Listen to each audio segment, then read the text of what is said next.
네, 안녕하세요. 하프 모의고사 4회차 해설 시작하겠습니다. 오늘도 문제 괜찮았죠?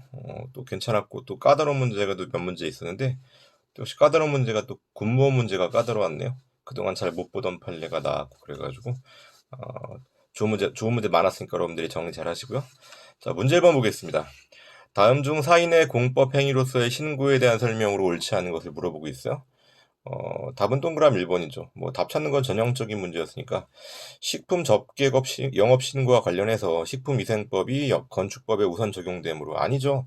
이 두 개는 일반법, 특별법 관계가 아니요.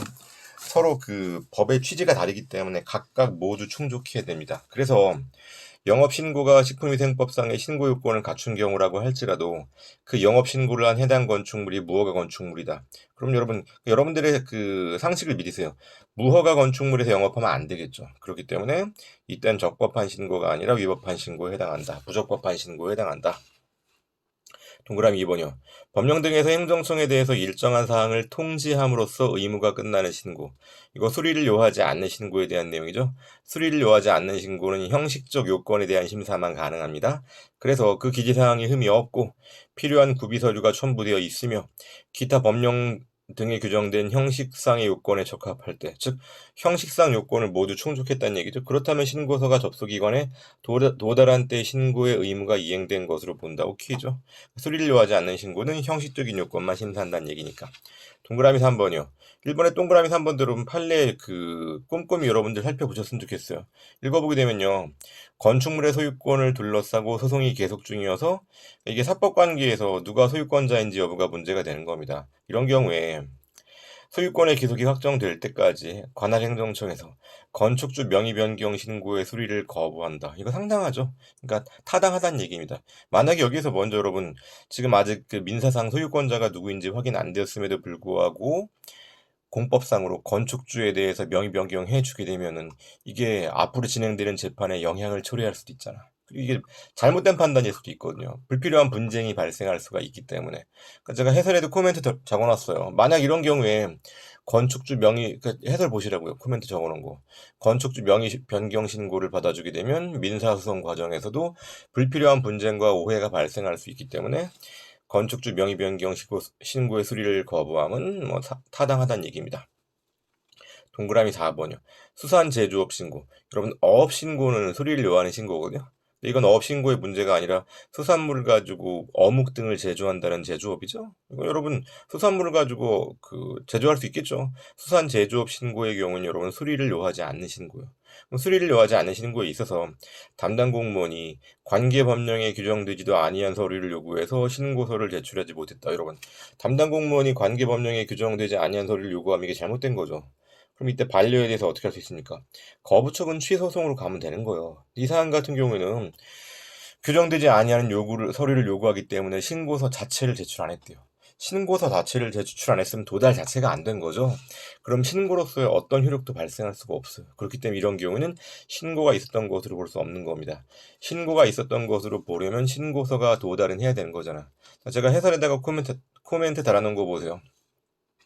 두 번째 문장 보시라고요. 수리를 요하건 요하지 않건 간에 담당 공무원이 관계법령에 규정되지 않은 서류를 요구하고 있어요.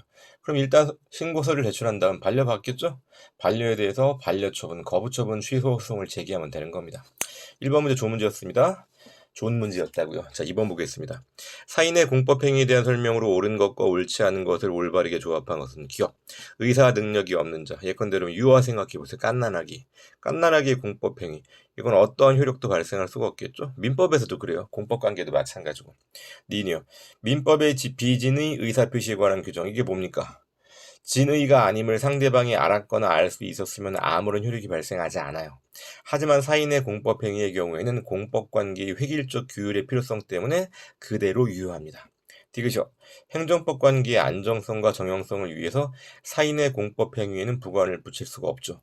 여러분 부관을 붙일 수 있는 거는 행정청의 행위, 처분, 행정행위에 대해서 부관을 붙이는 겁니다. 리을이요. 디귿과 리을은 일맥상통하네요. 공정력, 집행력 등의 특수한 효력은 행정행위에 인정되는 겁니다. 사인의 공법행위 인정 안 돼요. 상식적으로 생각해보세요. 집행력이라는 게 강제집행하겠다는 얘기인데 사인의 공법행위가 신고야.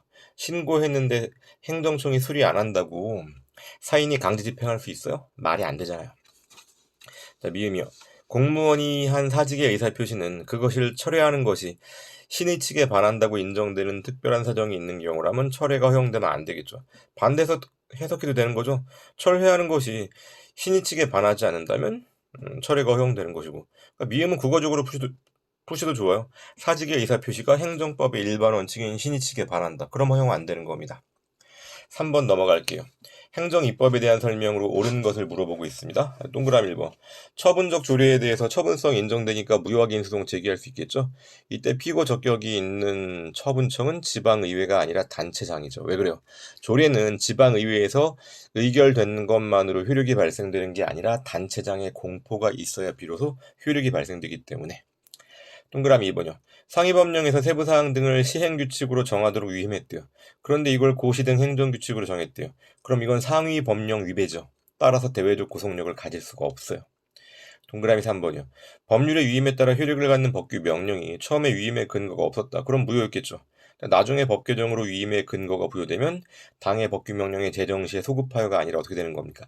그때부터는 법 개정이 있으면 법 개정이 있었던 그때부터 유효한 법규 명령이 되는 거예요. 동그라미 4번이요. 의료기관의 명칭 표시판에 진료 과목을 함께 표시하는 경우에 진료 과목 표시는요, 의료기관 명칭 표시의 2분의 1 사이즈로 해야 되거든요. 글자 크기를 제한하고 있는 의료법 시행규칙 그 자체로 국민의 구체적인 권리, 의무나 법률 관계에 직접적인 변동을 초래하는 게 아니에요. 여기 나와 있는 의료법 시행규칙은 처분적 법규가 아니라고. 그렇기 때문에 항고소송의 대상이 안 돼요. 그럼 어떤 방법으로 소송을 제기해야 돼요? 의료법 시행규칙에 위반하여 간판을 만들었어. 그럼 해당 행정청에서 시정명령을 내리겠죠. 그럼 그때 시정명령에 대한 취소 소송을 제기하는 겁니다. 4번이요. 행정법상 인가에 대한 설명으로 옳지 않은 것은 동그라미 1번이요. 인가의 대상은 여러분 사실행위는 안 되고 법률행위라 해야 돼요. 이때 법률행위는 공법행위이건 사법행위이건 가리지 않습니다. 사법행위를 대상으로 하는 인가의 대표적인 예는 토지거래 허가죠. 토지매매계약, 토지거래라는 사법행위에 대한 허가잖아요. 인가잖아. 동그라미 2번. 수정인가는 허용되면 안 되겠죠. 법령의 명문의 규정이 없다면. 상황을 한번 떠올려 보세요. 수정인가.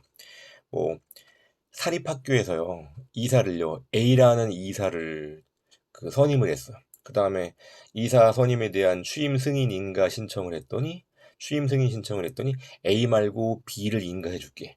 A라는 사람이 아니라 B라는 사람으로 이사를 승인해 줄게. 이건 말이 안 되는 거죠. 수정인가는 허용되지 않아요. 동그라미 3번이요. 학교법인의 임원 선임행위 기본행위죠. 기본행위가 불성립 또는 무효라면 인가라는 건 아무런 의미가 없죠. 그래서 감독청의 취임 승인이 있었다고 할지라도 여전히 그 임원 선임 행위는 효력이 없습니다. 동그라미 4번. 인가는 보충행위죠. 타인의 법률행위. 동그라미 1번에서 사실행위의 대상이 아니라 그랬어요. 사실행위가 아니라 법률행위 효력 발생 요건. 그래서 제가 고사성어로 인가를 뭐라고 얘기했어요? 활용점정입니다. 자, 5번 넘어갑니다. 다음 사례에 대한 설명으로 옳은 것을 고르래요. 갑은 1991년 10월 10일 날 A 행정청의 공무원으로 신규 임용되어서 근무하였는데 2007년에 전과 조회를 해봤나요? 해봤대요.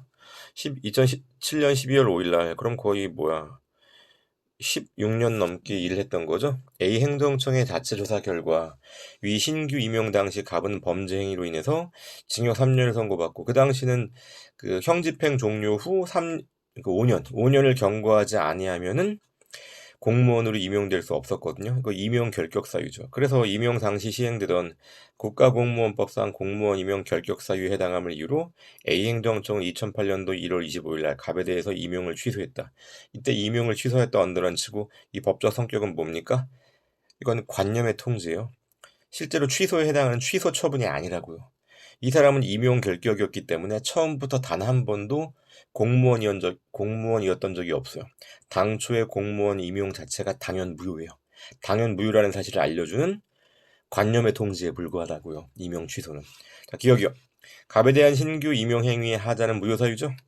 니은이요. 갑에 대한 임용 행위는 보호될 수가 없겠죠. 갑은 보호 가치가 없어요.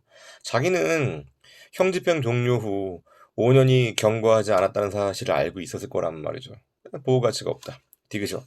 갑은 공무원으로 신규 임용되어서 임용이 취소될 때까지 사실상 근무했다고 할지라도 단 한 번도 공무원이었던 적이 없던 거죠. 그렇기 때문에 퇴직급여라는 거는 공무원이었다가 퇴직했음을 전제로 하는 건데 단 한 번도 공무원이었던 적이 없기 때문에 퇴직급여 청구권이 없어요. 그럼 어떻게 돼요? 그 퇴직연금 자기가 매달 불입한 거 있죠. 그것만 돌려받아요. 리을이요. 갑이 신규 임용되어서 임용이 취소가 될 때까지 공무원으로서 한 행위는 당연 무효라고 보면 안 되겠죠. 예컨대 이 사람이 무수히 많은 이 뭡니까 주민등록 등본을 발급했어. 그게 다 무효야? 그렇게 볼 수는 없는 거죠. 이런 경우에 해당 그 갑이 했던 업무 자체는 유효해요. 이걸 사실상 공무원 이론 이렇게 불러요. 여러분들 해설도 꼼꼼히 보세요. 해설 꼼꼼히 보시고 6번이요. 공공기관의 정보 공개에 관한 법률상 정보 공개에 관한 설명으로 옳지 않은 것은 동그라미 1번이요. 공공기관은 정보 공개 청구를 받으면 청구를 받은 날로부터 30일이 아니라 10일 내에 공개 여부를 결정해야 되고요. 10일의 범위 내에서 1회 연장할 수 있어요. 맥시멈은 20일이 되는 거죠. 하지만 일단 공개 여부 결정 시한 그러면 10일입니다. 동그라미 1번이 틀렸죠. 원래 이게 숫자 물어보는 문제가 잘 안 물어보는, 시험에 잘 안 나오는데 가끔 이렇게 나오는 경우가 있거든요. 여러분 그 하프 모의고사가요. 그러니까 뭐 기성모, 기출 문제를 섞은 모의고사예요. 그러니까 어느 한 시행처별 통째로 한 게 아니라 여러 개의 다양한 시행처별에서 뽑아서 낸 거거든요. 그러니까 이게 실제로 다 기출되었던 지문입니다. 기출되었던 지문은 숫자 물어보는 거 쪼잔하긴 하지만 공부하셔야 돼요. 동그라미 2번이요. 정보의 공개 및 우송 등에 드는 비용은 실비 범위 내에서 청구인이 부담해야 되겠죠. 동그라미 3번. 이건 법조문 그대로 받아들입시다. 행정안전부 장관이 정보 공개 관련된 정책을 잘 시행했는지 정보 공개 운영에 대한 보고서를 매년 국회에 제출한다. 동그라미 4번이요. 지방자치단체는 그 소관 사무에 대해서 법령의 범위에서 언더런치가 이거 법률 우위 원칙이죠. 법률 유보가 아니라 법률 우위 원칙입니다. 그래서 법률에 근거가 없다고 할지라도 법률에 반하지 않는 한 정보 공개에 관한 조례를 정할 수 있어요. 7번이요. 행정 강제에 대한 설명으로 옳지 않은 것은 동그라미 1번이요. 관계법령상 행정 대집행의 절차가 인정된다는 얘기는 행정청이 스스로 공권력을 행사해서 철거 집행할 수 있다는 얘기죠. 행정청이 행정 대집행의 방법으로 건물의 철거 등 대체적인 자기 의무의 이행을 실현할 수 있는 경우라면 민사소송의 방법으로 그 의무의 이행을 구할 수 없다. 민사소송의 방법으로 의무 이행을 구한다는 얘기는 법원 보고 철거해달라는 얘기잖아요. 법원이 볼 때 행정청이 괘씸하겠죠. 네가 스스로 할 수 있는데 왜 법원의 힘을 빌리냐? 안 해준다는 얘기죠. 각하해버립니다. 동그라미 2번이요. 국세징수법상 체납자 등에 대한 공매 통지는 공매 처분이 어때요? 공매 결정, 공매 통지, 공매 공고 3단계로 구성되죠. 체납자 등의 법적 지위나 권리, 의무에 직접적인 영향을 주는 행정처분에 해당하지 아니하므로 슬래시 하시면 앞단은 맞죠. 공매 통지는 공매 처분의 구성 요소예요. 그래서 공매 처분의 처분성이 인정되는 겁니다. 근데 공매 처분의 구성 요소라 그랬죠. 뒷단 틀렸네. 공매 통지가 적법하지 않다면 공매 처분이 위법하게 되는 거죠. 이건 일종의 절차상 하자죠. 그래서 앞단은 맞고 뒷단 틀린 겁니다. 3번이요. 이행강제금 납부 의무는 일신 전속적입니다. 그렇기 때문에 이미 사망한 사람에게 이행강제금을 부과하는 결정은 당연 무효이고 상속인에게 승계되지 않습니다. 과징금과 달라요. 과징금의 경우에는 상속인에게 승계가 됩니다. 나중에 또 보도록 하시고요. 4번이요. 행정청이 그리고 여러분 자세한 설명 원하시면 뭐 자꾸 광고하는 것 같은데 기출일천제 강의 들으세요. 행정청이 행정 대집행의 방법으로 건물 철거 의무의 이행을 실현할 수 있는 경우에 점유자들이 적법한 행정 대집행을 폭력 예컨대 뭐 날 죽여라 그러면서 불 지르고 그런단 말이죠. 위력을 행사해서 방해한다면 공무집행 방해죄에 해당하는 거죠. 그럼 경찰의 도움을 받을 수 있겠죠. 실제로 철거 집행할 때 보게 되면요. 철거 반원들, 보통 철거 반원도요. 그 용역업체가 하거든요. 용역업체가 그 철거 용역계약, 사법상 계약입니다. 그리고 이때 철거 용역업체는 행정보조자에 해당해요. 그러니까 철거 용역업체가 철거 현실적으로 집행을 하고요. 그 주변에서 지시를 하는 게 담당 공무원들이 지시를 하고 맨 바깥에서 경찰들이 테두리를 칩니다. 그런 방법으로 경찰의 도움 받을 수 있어요. 8번 보겠습니다. 행정소송의 대상이 되는 처분에 대한 판례 내용으로 옳지 않은 것은 동그라미 1번. 당사자가 지방노동위원회의 처분에 불복하려면 송달일로부터 10일 이내에 중앙노동위원회에 재심 신청하고 중앙노동위원회의 재심 판정서 송달일로부터 15일 이내에 그러니까 여러분들 원처분주의가 아니라 재결주의죠. 재심 판정 취소소를 제기하여야 한다. 맞는 말이에요. 우리가 이거 재결주의가 적용되는 거 감노특 이렇게 알고 있죠. 감사원, 중앙노동위원회 특허 심판을 이렇게 기억하시라고. 다만 동그라미 1번이 틀린 게 피고는 고용노동부 장관이 아니라 중노위원장이 피고가 되는 거죠. 원래 위원회 합의제 행정청의 경우에는 합의제 행정청 자체, 위원회 자체가 피고거든요. 그런데 중앙노동위원회의 경우에만 중노위원장이 피고입니다. 뭐 11, 15일 이거 숫자는요, 뭐 큰 부담 갖지 마세요. 이것까지 나올까 싶어요. 동그라미 2번이요. 지방의회 의장에 대한 불신임 의결은 의장의 권한을 박탈하는 거죠. 그럼 의장의 권리와 의무에 직접 영향을 미치는 처분이죠. 따라서 항고소송의 대상이 되죠. 동그라미 3번은 조례가 집행행위 개입이 없이도 그 자체로서 직접 언더는 쳐볼까? 그 자체로서 직접 국민의 구체적인 권리, 의무나 법적 이익에 영향. 여기까지 언더는 쳐보자고요. 이게 바로 무엇의 개념정의? 처분의 개념정의죠. 등의 법률적인 효과를 발생하는 경우에 그 조례는 항고소송의 대상이 되는 행정처분, 즉 처분적 조례에 해당하는 거죠. 동그라미 4번이요. 항정신성 치료제 요양급여 인정 기준에 대한 보건복지부 고시. 이거 우리가 처분적 고시로 알고 있죠? 보세요. 다른 집행행위에 매기 없이 그 자체로서. 또 언더는 쳐보자고요. 다른 집행행위에 매기 없이 그 자체로서. 또 밑에 법률관계를 직접 규율. 이게 처분이란 얘기죠. 그런다면 항고소송의 대상이 되는 행정처분. 이건 처분적 고시라고 부르죠. 그리고 여러분 처분적 고시는 일반 처분이요. 불특정 다수인의 권리와 의무에 영향 미치는 거. 동그라미 4번 두 번째 줄 보세요. 제약회사, 요양기관, 환자 및 국민건강보험공단. 불특정 다수인이잖아요. 그래서 처분적 고시는 일반 처분으로 이해하시면 됩니다. 9번 넘어가겠습니다. 재결 자체에 고유한 위법이 있는 경우와 관련된 내용으로 옳지 않은 것을 고르려. 동그라미 1번. 권한이 없는 행정심판위원회에 의한 재결. 이건 재결에 뭡니까? 주체에 하자가 있는 거죠. 그런 경우 재결 고유한 위법이 있겠죠. 해설 코멘트 달아놓은 것도 보시고요. 동그라미 2번.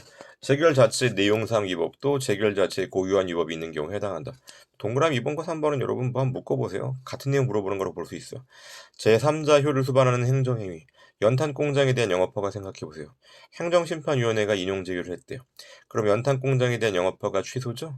이때는 원처분이 연탄공장에 대한 영업허가였잖아요. 이것과 내용을 달리하는 것으로 그 인용재결의 취소를 구하는 거. 누가 취소를 구하겠습니까? 연탄공장 주인이. 이건 원처분에는 없는 재결의 고유한 하자를 주장하는 것이죠. 그렇기 때문에 재결 취소 소송이 가능하죠. 소송은 누가 제기한다고요? 연탄공장 주인이. 그게 바로 동그라미 2번에 해당하는 재결의 내용상 위법입니다. 그리고 여러분 그 행정심판법, 행정소송법은요. 제가 행정심판법, 행정소송법 조문특강 형태로 프리스쿨로 다루는 게 있거든요. 그래서 조문특강 들어보시면 전반적인 구조가 잘 정리가 될 겁니다. 동그라미 4번이요. 행정처분에 대한 행정심판의 재결의 이유 모순의 위법이 있다. 여러분, 재결의 이유 모순의 위법이 있다. 그러니까 재결 자체가 말이 안 되는 겁니다. 재결 자체가 말이 안 된다. 국어적으로 치면 소리 없는 아우성. 문학적으로는 가능하지만 법학에서 소리 없는 아우성이 말이 돼? 말이 안 되는 거죠. 그런 경우에 재결 고유한 위법이 있는 거죠. 재결 처분 자체에 고유한 하자로서 어떤 거 들 수 있을까? 자, 예컨대 청구인은 여자이기 때문에 병역 처분은 적법하다. 이거 자체가 말이 안 되는 거잖아. 이런 경우는 재결 자체에 고유한 하자라고요. 그래서 재결 처분 자체에 고유한 하자로서 재결 처분의 취소를 구하는 소송에서 그 위법 사유로 주장할 수 있겠죠. 재결 취소 소송에서는 재결의 고유한 하자를 주장하는 거예요. 한편 원처분의 취소를 구하는 소송에서는 재결의 위법성을 주장하면 안 되겠죠. 원처분 취소 소송에서는 원처분의 위법성을 주장하는 겁니다. 자, 10번이요. 10번 여러분 어려운 문제죠. 이것도 군무원 시험 문제예요. 판례상 행정소송에서 법률상 이익을 인정한 경우. 이게 법률상 이익이 여러분 원고 적격을 의미하기도 하지만 협의의 소의 이익을 의미하는 경우도 많아요. 여기서 법률상 이익을 썼는데 여기서 사실 1번부터 4번까지 선지는요. 협의의 소의 이익을 얘기하는 겁니다. 동그라미 1번. 환지처분의 일부에 대한 취소 소송은 실익이 없어요. 환지처분은요. 전체에 대해서 불복해야 돼요. 환지라는 게 익스체인지죠. 지는 땅이고 땅을 바꾸는 거거든요. 이 환지라는 게 1대1로 바꾸는 게 아니라 해당 지역 전체에 대해서 다대다의 관계예요. 여러 사람이 소유하고 있는 땅을 A 땅을 B에게 주고 B 땅을 C에게 주고 이런 식으로 여러 명이 다 맞물려 있거든요. 제가 정확한 표현 썼어요. 맞물려 있다. 그렇기 때문에 일부만 취소한다는 건 현실적으로 불가능해. 그래서 일부 취소 소송은 소송의 실익이 없어요. 소의 이익이 없다. 동그라미 2번. 동그라미 2번은 가중처벌의 키워드죠. 제도적인 처분 기준이 행정규칙의 형식으로 되어 있건 법규 명령의 형식으로 되어 있건 간에 나중에 실제 가중처벌받을 위험성이 있잖아요. 그 실효된 제재처분. 예컨대 영업정지 30일 생각해 보세요. 영업정지 30일, 영업정지 기간 모두 도과되었다고 할지라도 다음번에 또 법규 위반하면 이 위반으로 가중처벌받죠. 그런 경우에는 해당 실효된 처분의 취소를 구할 실익이 있죠. 동그라미 3번. 위법한 건축물에 대한 취소 소송의 목적은 건축 저지죠. 저지. 그런데 건축공사가 이미 완료되었다. 실익이 없죠. 동그라미 4번. 교원소송심사위원회의 파면 처분 취소 결정에 대한 취소 소송 계속 중 학교법인이 교원에 대한 징계 처분을 해임으로 바꿨대요. 그럼 파면 처분은 더 이상 있어 없어요? 없죠. 파면 처분은 학교법인이 스스로 취소한 거예요. 그렇기 때문에 소송 제기에 실익이 없다. 10번 같은 경우는 법률상 이익을 협의예소의 이익, 즉 소송 제기의 실익이라는 의미로 이해하시면 됩니다. 자, 역시 여러분 뭐 해설 잘 보시고 또 해설만 보시지 마시고요. 제가 해설 앞에 달아놓은 그 판례 인용할 때 달아놓은 코멘트도 읽어보도록 하세요. 네, 수고하셨습니다.